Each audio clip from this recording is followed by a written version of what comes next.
Бүгінгі 3-ші сыныптағы қазақ тілі сабағымызды осылайша әдемі көңіл күймен бастадық.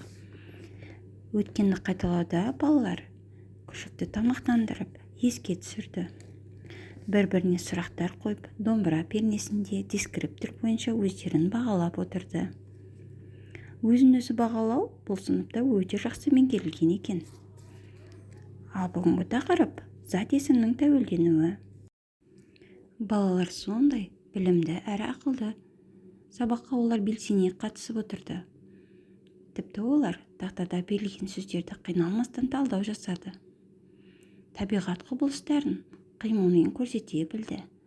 Бұл да олардың сергітуіне арналған жаттығу еді. Мұғалім тарапынан өте сауатты түрде ұйымдастырылған сергіту сәті екен. Жаңа сабақты түсіндіріп болғаннан кейін Раушан апайымыз белсенді оқу әдістерін тиімді қолдана білді. Балалар өз бетінше жұмыс жасауға әбден машықтанған.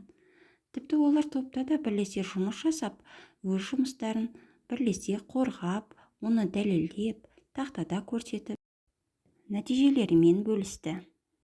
Балалардың топпен жұмыс жасаған кездегі бір байқағанымыз, олар бір-біріне жақсы көмектеседі екен.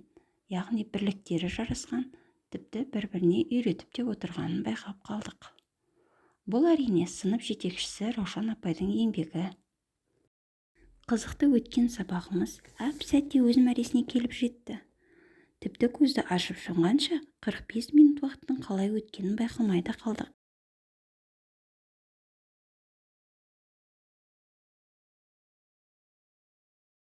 Осылайша жағымды атмосферада өткен сабағымызды аяқтап тастадық.